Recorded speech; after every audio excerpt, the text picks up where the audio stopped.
100 years ago, around this time of year, on August 21st, in a small mountain village in Korea, a special event occurred.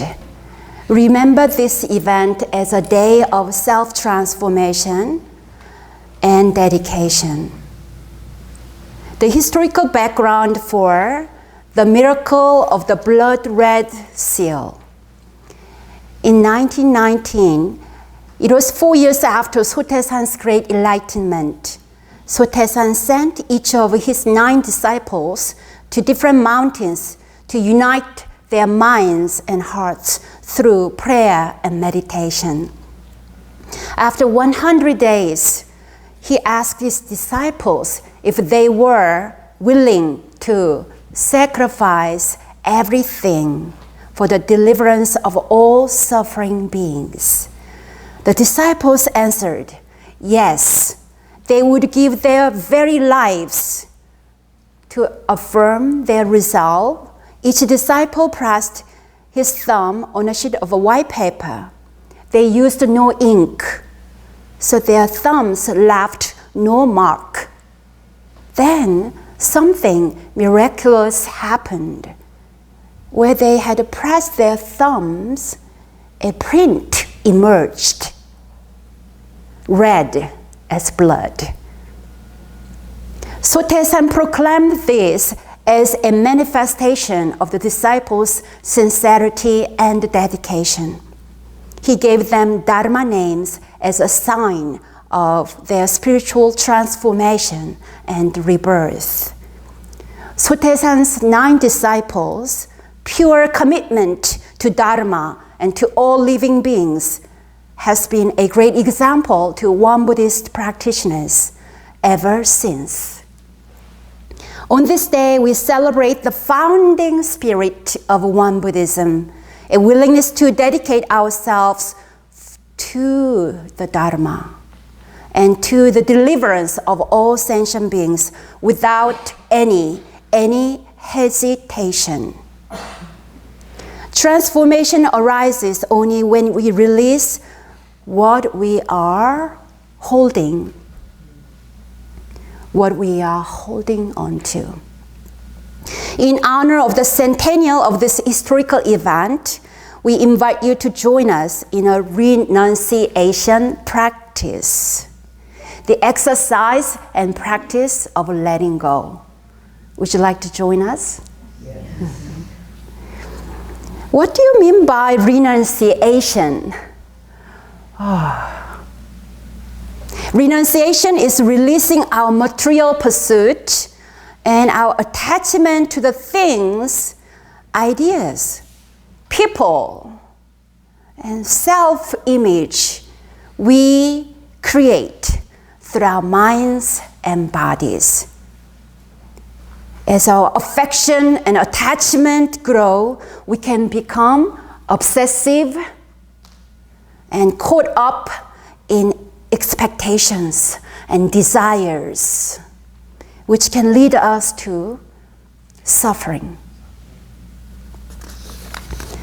The true meaning of renunciation in Won Buddhism lies in releasing attachments rather than getting rid of the objects of our attachments. For example, renunciation does not mean you disown your child or parents. If you don't have attachment to people, ideas, and material possessions, such as your cell phones, electronic devices, or success in your career, you may have nothing to renounce today. Congratulations. Feel free to go home at any moment. But stay if you like. Exercise of letting go. Exercise of letting go. Let us take a moment to think about the 10 most important things we have created in our lives. 10 most important things in your life. They can be beliefs, physical possessions, and relationships.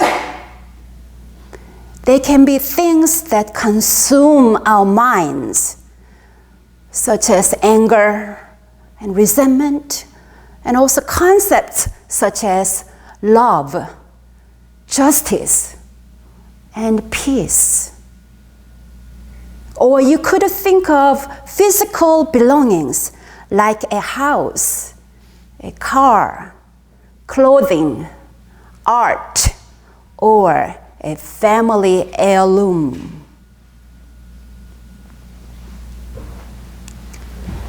Let's take time to make a list of 10 items that you feel attached to.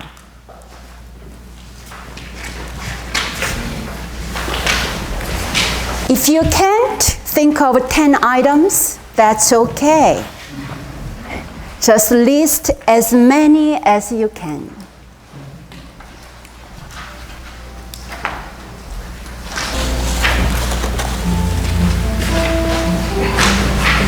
When you are finished, please contemplate your attachments toward the items you have listed. For example, do you feel anxious or guilty about your loved one? This exercise can help us take one step further on our path of self-discovery and liberation.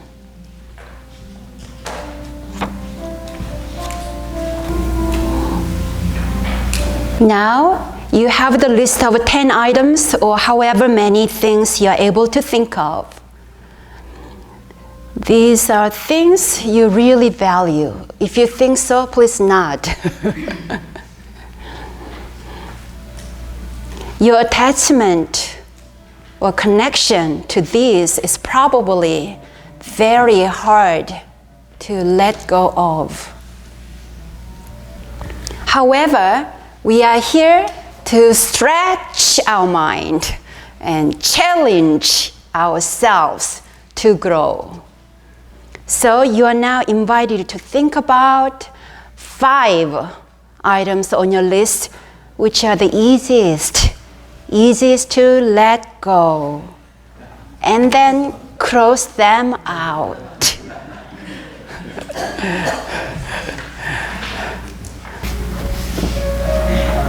Phew, that's tough. But thank you for doing it anyway. Now we each have 5 items left on our list. From these 5 items, can you cross out one at a time, easiest to the most difficult to release, until there is only one left? Can you do it?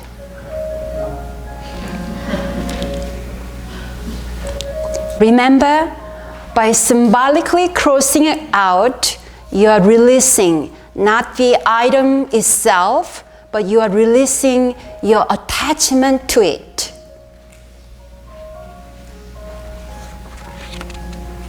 You cannot cross out your child or your dog from the list.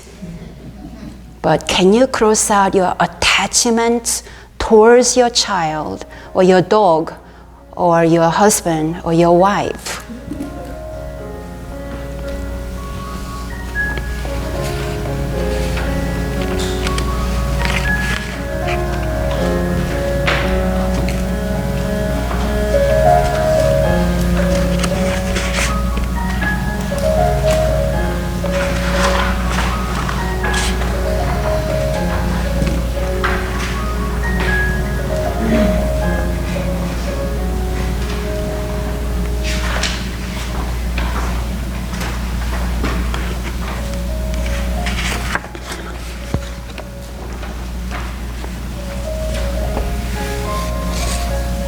How are you doing so far? We will each have at least one item left that has not been crossed out, and some of you may have more than one. That's okay for now. Now focus on the most important item on your list. What does this mean in your life? How does your attachment to this affect your equanimity? Is your attachment to this holding you back from moving forward in your spiritual growth?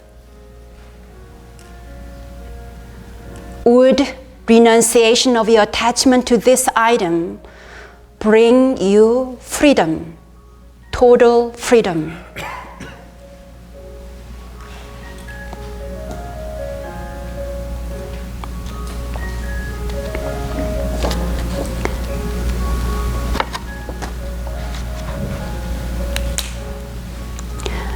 For me, the last item is my practice and Dharma work in the West.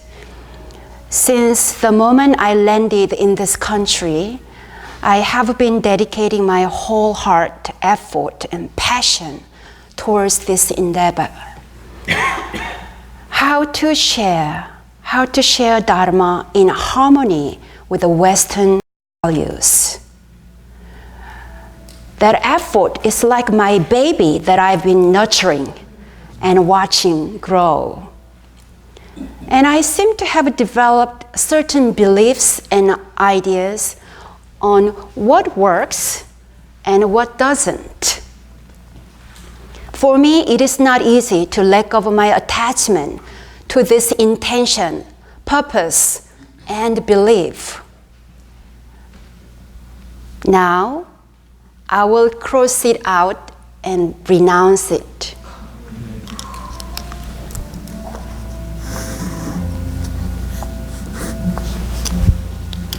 Crossing this out does not mean I stop loving this Dharma work. My heart will continue with this intention, but I release my attachment to any concept of self and to any fixed ideas about this work.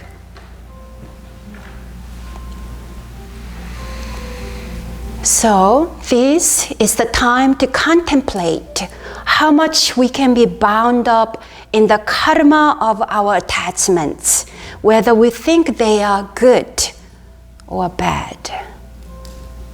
Can we break the cycle of habitual karmic forces in this life? Don't wait until you die. Can you? If so, please consider crossing out the last item on your list. And if this is difficult for you now, that's okay. You are free to live with it until you die.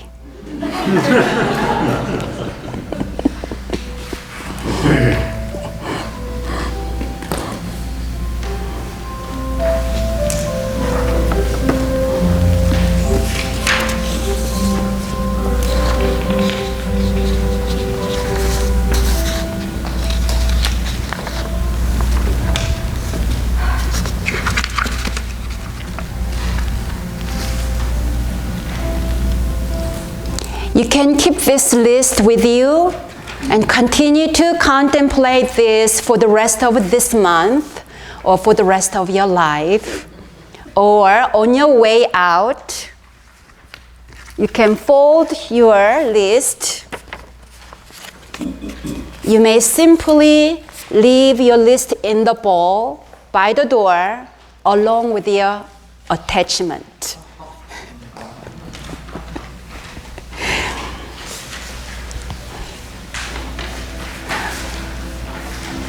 We are grateful to have this opportunity to exercise renunciation of attachment to our mental and physical possessions.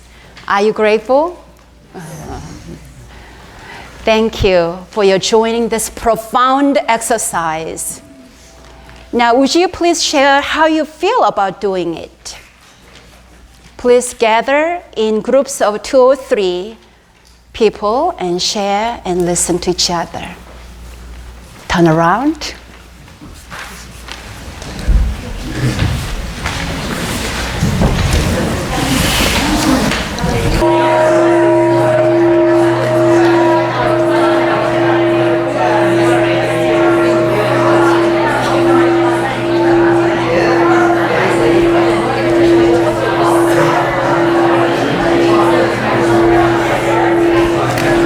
I really love the energy of your sharing and conversation.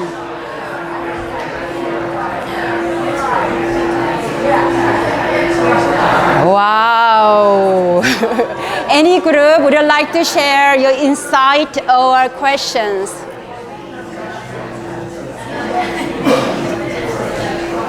하나, 둘, no. 1, or 1, 2, 3. Okay, remember only 1, 2, 3 in Korean. 1, 2, 3. Again. 1, 2, 3. Wow, congratulations. You mastered Korean 101 class. Any group, anyone has any insight or questions you would like to share from your group discussion? Yeah, I can't cross off my wife and children. Come on. I sure couldn't tell them if I did.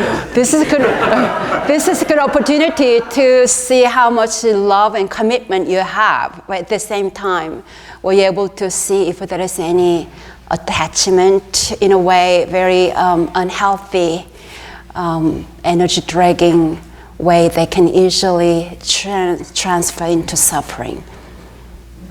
No? Wow. Oh. Yeah. Fear being.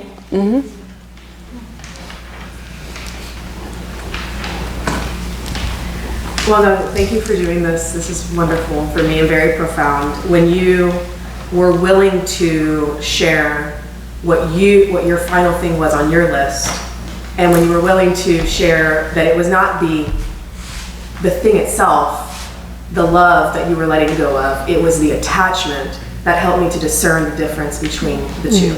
It's not the thing that you were letting go of, or the relationship, or your love of the Dharma. It was the attachment, which is a very distinct difference. And that helped me to clarify in my mind that I'm not letting go of the relationship. I'm letting go of my attachment, my beliefs, like you said, my concepts of myself that are entangled with that relationship. And then when you crossed it out, it was the impetus I needed to help me cross mine out. So thank you. Thank you. Thank you. When I was crossing over, it was easy for me to cross over food, iPad, very easy. Even like my family here, my family back in South Korea. But then the last one was love and enlightenment. I had to choose. I didn't know what to choose. But then I thought, if I have let go of enlightenment, at least I have my love, I will be okay. But then you told me about your experience, your example, and I thought, okay, even if I am gone, love will be gone. No, I will find another love in the other world. So I'm totally okay. I don't know, I felt very light, just full of love, full of choice in this world, but nothing really matters at the end. Because you experience, nobody will take it away from you. It will stay with you no matter what, and I will be all well in any situation. Thank you.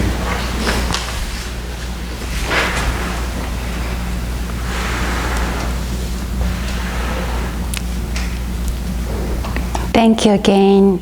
This is not easy exercise. And the word entanglement, we are deeply entangled, intertwined with this word, because it's a very healthy sound to love your family, and then it's very hard for us to discern. So here I'd like to ask a question. Do you know if there are any true eternal possessions? So when we die, we have to let go of everything. You cannot really take your beloved one with you. Is there any true eternal possessions? Here a teaching from our Dharma book to help us contemplate this. So let's listen to Rebecca. No matter how much a person might have accumulated possessions and fame throughout their life, they cannot take anything with them when they die. How can we consider eternal those things that we cannot take along with us? If we want to create eternal possessions, then while we are alive, we must work hard to benefit others in every possible way. However, we must do so without dwelling on any sign of benefit that is conferred, so that we may accumulate merit and not lose it because our ego wants to own it. Our true eternal possession is the vow for the right Dharma and the power of the mind that is cultivated it. By devoting ceaseless efforts to this vow and to mind practice, we will become masters of wisdom and blessing in the infinite world. Release, let it go. Drop, release, let it go.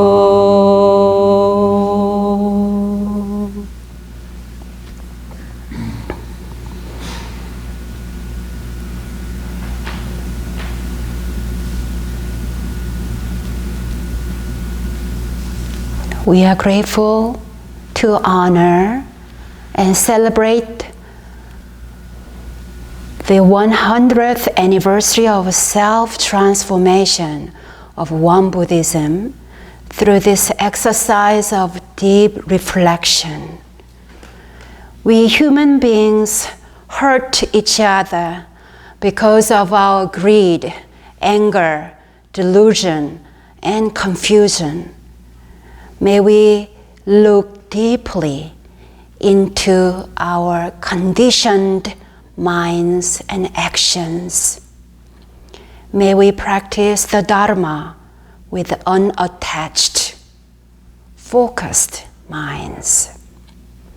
May our egoistic self be transformed into an utterly impartial no self. No self is true self, eternal self. Let us release our personal self and become one. May we be free. May we be free.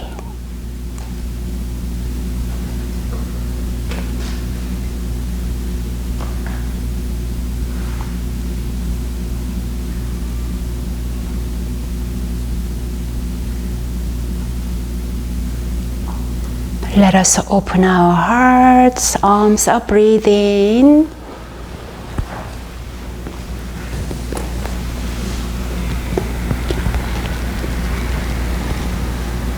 Sit up tall. Feel your sitting bone. Feel your centered body, palms together on our heart center. Breathe. Breathe. Breathe in and breathe out, release. Each time, every out breath, we release. So, Bob, you can truly unfold your true love towards your wife, your family, when you release